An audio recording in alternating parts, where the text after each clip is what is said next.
आइए हम आगे बढ़ें। कल जैसे हम लोगों ने चिंतन किया था कि गीता में अनेक तरह का ज्ञान, संदेश, आदेश, उपदेश भगवान श्री कृष्ण ने दिया।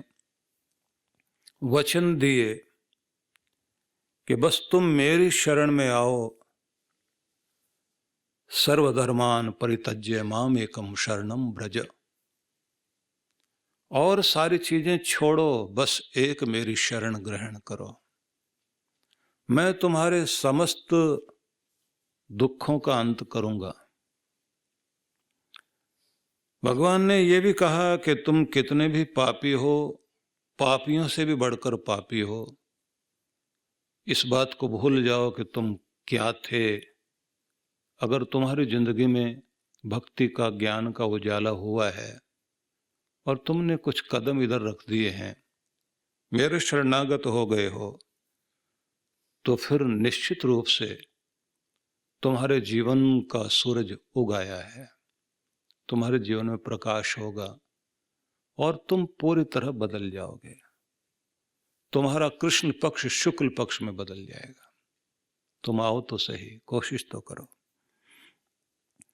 इसलिए भगवान को समर्पित हो जाएं। गीता इसलिए कर्तव्य की दीक्षा देने के साथ में शरणागति देती है, ज्ञान की भिक्षा देती है, समत्व योग सिखाती है। तो गीता के संबंध में आप सबने जाना, और ये भी जान लीजिए कि ये 18 अध्यायों की गीता है, 700 श्लोक हैं। 6 अध्याय इस तरह से हैं कि पहले कर्म योग है और फिर भक्ति योग। आखिर के जो 6 अध्याय हैं वह ज्ञान योग है। तो हमारा ये भक्ति सत्संग चल रहा है।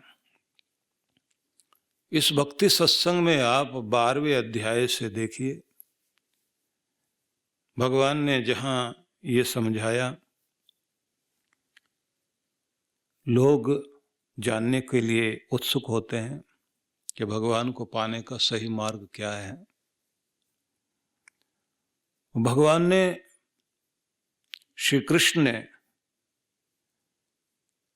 इस मार्ग को समझाने के लिए यह भी कहा कि तुम्हारे मन में एक प्रश्न आता है कि सगुण उपासना करें या निर्गुण उपासना करें, सगुण साकार की तरफ जाएं, निर्गुण निराकार की तरफ जाएं, कौन सा रास्ता ठीक रहेगा? ज्ञान योग ठीक, भक्ति योग ठीक, कर्म योग ठीक, क्या किया जाए? देखा जाए तो प्रत्येक के स्वभाव को ध्यान में रखकर भगवान श्री कृष्ण ने प्रयोग बताए। जिसका जैसा स्वभाव है उसके अनुरूप भगवान ने उसको ध्यान में रख करके बहुत सारी ऐसी चीजें बताई हैं जिनको हम अपना कर अपना कल्याण कर सकते हैं। लेकिन ये बात ध्यान रखने की है कि थोड़ा सा आत्मचिंतन करते हुए पहले तो ये जानने की चेष्टा की जाए कि हमारी वृत्ति कैसी है, हम किस तरफ चलने के लिए बने हैं, कैसा स्वभाव है। मतलब मैं ऐसे समझा देता हूं आपको। कुछ लोग होते हैं जिनको ये लगता है कि देखिए हम ध्यान व्यान तो हमसे होगा नहीं, हमसे तो सेवा करा लीजिए आप, उसमें हमारा मन लगता है। भगवान कहते हैं फिर कर्मयोग अपनाओ। कुछ कहते हैं ध्यान तो नहीं लेकिन भजन पूजन जरूर कर लेंगे, कर्म कांड वगैरह कर लेंगे। भगवान कहते हैं कर्म कांड से, यज्ञ से तुम शुरुआत करो, लेकिन इस बात का ध्यान रखना कि प्रत्येक चीज में तुमने अपने मन को जोड़ना है और खो जाना है और मुझे समर्पित हो जाना। तो तुम्हारा प्रत्येक कार्य में निमग्न होना, डूब जाना, उसमें पूरी तरह लग जाना, वही स्थिति घटेगी जब तुम खुद से बेखबर हो जाओगे। जो बंदा खुद ही से जुदा हो गया, खुदा की कसम बस खुदा हो गया। अपनी मैं से अलग हटो, अपने आपे को भूलो। जैसे आप अपने स्वरूप को भूल जाते हैं, अपनी मैं को खो बैठते हैं, बस वहीं से आपके अंदर ब्रह्मवित्त वाली स्थिति आ जाती है। ब्रह्मवित्त ब्रह्मेव भवति, वो ब्रह्म स्वरूप होने लगता है, उसके अंदर तरंगे आने लग जाती हैं।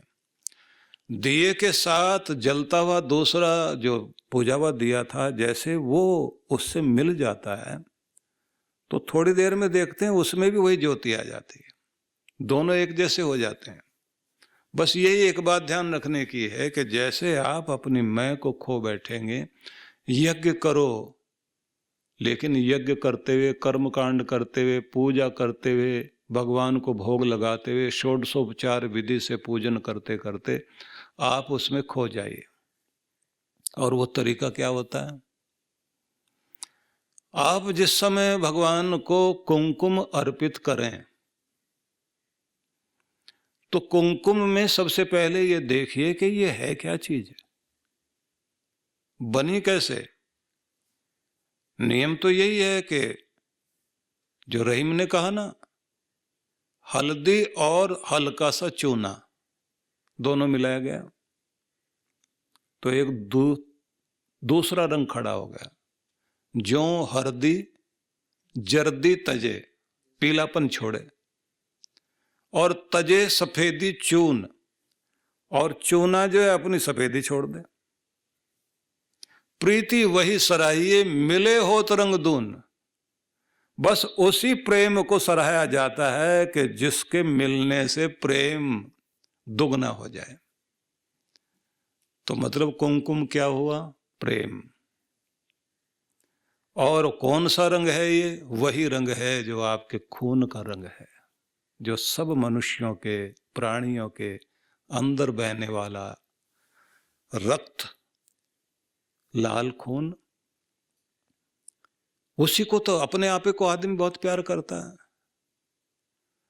तो व्यक्ति कहता है मेरे जीवन में बहता हुआ, जो मेरे अंदर जीवन जो बह रहा है, वो परमात्मा तेरा प्रेम बहता है, वो तेरी लाली जो बह रही है, उस प्रेम को मैं तुम्हें अर्पित करता हूं। तो वो जो तिलक आपने लगाया, वो कुमकुम अर्पित की, ये हृदय का प्रेम है। उसके बाद कहते हैं तुम थोड़े से अक्षत चावल लगाओ। अब उसकी क्या जरूरत है? प्रेम पर अर्पित कर दिया तो अब ये क्या चीज है? और प्रेम अर्पित कैसे होता है? हृदय से होता है। इसलिए जब दोनों हाथ जुड़ेंगे तो दोनों हाथ हृदय से जरूर लगेंगे, ये ध्यान रखना। दोनों हाथ ऐसे जोड़िए और हृदय से लगाइए, और फिर थोड़ी सी गर्दन झुकाइए। दिल, दिमाग और हाथों की ताकत, जिसमें आप मैं कहते हैं, वो सब जुड़ गया, सिर झुक गया। अब इस रूप में आप भगवान को प्रणाम कर रहे हैं। तिलक लगाया, अंगूठे से लगाओ या फिर अनामिका से, ऐसे अर्पित करते हैं। अब यह अर्पण किया आपने, अब कहते हैं चावल की जरूरत क्या है? ये जो तंडुल हैं, जिनको अक्षत बोलते हैं, कहते हैं ये मन का प्रतीक है। और इनको अक्षत क्यों कहते हैं? बिना टूटे चावल ही भगवान को अर्पित किए जाएंगे, ये नियम है। जो टूटा हुआ है वो भगवान को नहीं दिया जाता। और ये क्या है? मन है। मन मतलब जो खंडित नहीं है, जो बटा हुआ नहीं है, बिखरा हुआ नहीं है। मेरा मन ना इधर है ना उधर है तो किसका? भगवान तेरा है। मैं तेरा होकर तुझे अपना मन दे रहा हूं। मन, मना, भाव। भगवान श्री कृष्ण गीता में यही कहते हैं, तू धन की बात मत कर, तन की भी बात मत कर, नहीं चाहिए मुझे ये। फिर कौन सी बात करूं? मन, मना, भाव। अपना मन मुझे दे। ये मन तूने जो संसार में लगा रखा है ना, कितने कमाल के लोग होते हैं, अगर पूजा भी कर रहे हैं तो ऐसी जगह खड़े होते हैं मंदिर में, सीढ़ियों पर, कि जल्दी से पूजा करें, निकलें और जाएं, और जूते उतारे तो एक बार भगवान की तरफ देखते हैं, एक बार जूते की तरफ देखते हैं, कोई लेके ना भाग जाए। तो समदर्शी होकर बराबर देख रहा है आदमी, जूता भगवान, जूता भगवान। अब दोनों आप देख रहे हो तो आप पूजा कर रहे हो क्या? और आपने ज्यादा ध्यान उधर लगा दिया तो कोई जूता लेके चला जाएगा और परेशानी। और वो भी कमाल के लोग होते हैं जो भगवान के दर पर आकर जहां से कृपा मांगनी चाहिए वो अपनी किस्मत में जूते लेके जाते हैं कि लाए तो भगवान के दरबार से क्या, पहले किस्मत पर जूते पड़े हुए हैं, तुम और किस्मत पे जूते डाल रहे हो। एक ही तो जगह है जहां पर जाकर ना अकड़ चाहिए, ना कोई पकड़ चाहिए, ना कोई छल चाहिए, ना कपट चाहिए, जहां निर्मल होकर जाया जाता है। एक ही तो दर होता है जहां शीश झुकाए जाते हैं। झुको है हजरत तालिब दरे हबीब है, ये प्यारे का स्थान है। झुको है हजरत तालिब दरे हबीब है, यही है वो दर जहां सर झुकाए जाते हैं। यहां अकड़ की बात नहीं चलती, यहां तो सिर झुकाना पड़ता है। जितना झुकोगे उतना पाओगे। तो इसलिए पहले आप कुछ भी तिलक भी लगा रहे हो, कर्म कांड की कोई भी विधि कर रहे हो, नारियल चढ़ाने लगे हो तो ये इंसान का सिर जो है नारियल है। ये उसमें दो आंखें बनी हुई हैं नारियल में, एक नासिका वाला भाग बना हुआ है। आदमी का सिर है ये, अपना घमंड चढ़ाने आया, मैं नहीं हूं भगवान, अपने आप को तुझे अर्पित करता हूं। अब ये सब करते करते कहते हैं, कृष्ण जब समझाते हैं कि तू कर्म कांड के माध्यम से आए, यज्ञ के माध्यम से आए, देवताओं की पूजा करते हुए आ, लेकिन आ जरूर चल, और तेरा ध्यान लगना चाहिए इस रूप में कि पहले शरणागत हो। शरणागत हो गया विभीषण, भाई से लात खाई थी, अगर लात ना खाता उसी की चिरोरी कर लेता, थोड़ी तारीफ वारीफ करके वहां बैठ जाता तो वहां पर जो है मंत्री संतरी बन के बैठा रहता। लेकिन चुनाव करने का मौका सबके पास होता है। तुम कुछ बड़ा चुनना चाहते हो तो कुछ छोटा तो छोड़ना पड़ेगा, पहले स्टेशन त्यागने पड़ेंगे, तभी तो जाके बड़ा मिलेगा आपको। उसने कहा कि मुझे अधर्म नहीं चाहिए, चाहिए तो धर्म चाहिए, आराम नहीं चाहिए, राम चाहिए। अब आराम वाला जीवन जो है, कंफर्ट जोन में हर कोई बैठा हुआ होता है, उसकी कोशिश यही होती है अपने कंफर्ट से बाहर ना आया जाए। मुश्किल में कौन पड़ना चाहता है, यही ठीक है। आदमी कहता है ना कि कोई पूजा वूजा ऐसी बताओ रजाई में बैठ के कर लें, इतनी सारी सर्दी है, थोड़ा बाहर जाना ही ना पड़े, यहीं से भगवान को हाथ जोड़ दें और भगवान सुन लें। आदमी तो ये सोचता है भगवान जी वही रजाई में आके कहें बोल तुझे और क्या चाहिए, कहे तो एक रजाई और दे दूं। जीवन में किसी को भी अगर कंफर्ट जोन में बैठा रह गया तो बस आप उसी दायरे में रह जाओगे, बाहर नहीं जा पाओगे। बाहर तो आना पड़ेगा, आपको मेहनत तो करनी पड़ेगी। बिना परिश्रम किए तो आप कुछ भी नहीं पा सकते, कुछ पहला छोड़ना पड़ेगा तब कुछ होगा। इसलिए विभीषण ने त्यागा भाई का घर, सोने की लंका, शरणागत हो गया राम का, और वहां रहकर राम काज में लग गया।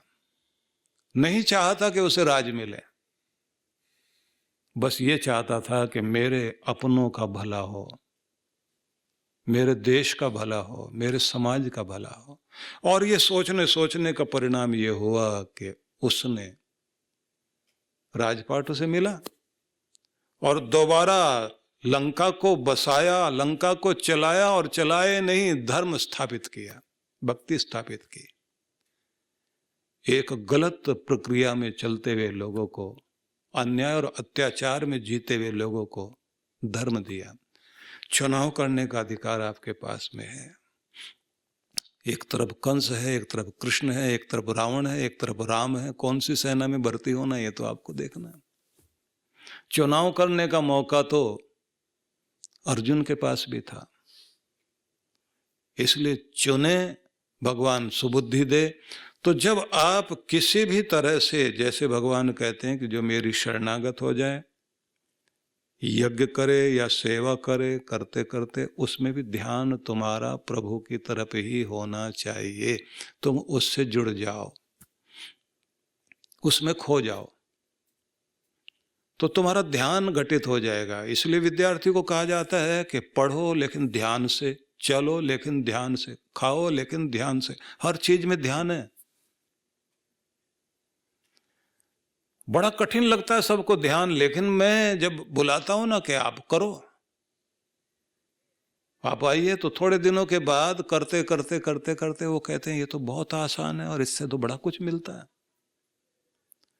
एक तो अशांति चली जाती है, एकाग्रता बनने लग जाती है, चेहरे पर मुस्कुराहट आने लग जाती, भगवान की कृपा मिलने लग जाती, भाग्य अनुकूल होने लग जाता है। खुद से जो मैं खुद को खो बैठा था, अब खुद को पा रहा हूं। पहले दुनिया के पीछे भागते थे, अब दुनिया पीछे भागती है, क्योंकि दुनिया के मालिक की तरफ चल पड़े तो सब कृपा होने लग गई। तो चाहे आप कर्म करने के लिए उत्सुक होते हैं, आप कहते हैं हम तो कर्म योगी व्यक्ति हैं, हमें जो है और चीजें पसंद नहीं आती, तो आप सेवा के माध्यम से भगवान की तरफ चलिए, लेकिन उसमें भी खो जाना पड़ेगा आपको।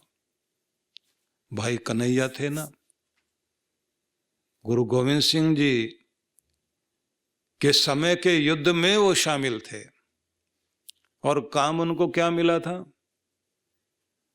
घायल सैनिकों को पानी पिलाते थे। अब सबको पानी पिलाते पिलाते उन्होंने जो है, दुश्मन जिधर गिरे पड़े थे तो उधर किसी ने पानी मांगा, वहां भी पिला दिया। तो अपने सैनिकों ने जाकर के 10वीं पातशाही गुरु गोविंद सिंह जी महाराज के सामने जाकर फरियाद की, महाराज ये तो दुश्मन को पानी पिला रहा है। बुलाया गया उसको, वो तू क्या कर रहा है भाई? वहां भी चला गया था क्या? वहां भी पानी पिला के आया। बोले मुझे तो ये सीमा ही नहीं दिखाई दे रही कि इधर है या उधर है। गुरु महाराज मुझे तो सब में आपका रूप दिखाई दे रहा है, और मुझे लग रहा है कि हर किसी को आपके प्यार की जरूरत है, हर किसी को जो तड़पता हुआ है। मैं पानी पिलाने वाला कौन? मेरे गुरुदेव के हाथ पानी पिला रहे हैं। मरते हुए के, जाते हुए, दुनिया से विदाई लेते हुए को 2 बूंद आपके नाम से मिल रही, उसका कल्याण हो रहा। मुझे तो दिखाई भी नहीं देता, और मैं तो हूं ही नहीं, मैं तो आपका रूप हूं। जिससे सेवा में भी अपना भगवान और अपना गुरु दिखाई देने लग जाए, अपना धर्म दिखाई देने लग जाए, तो समझ लेना चाहिए उसका तो ध्यान खड़े खड़े लग गया।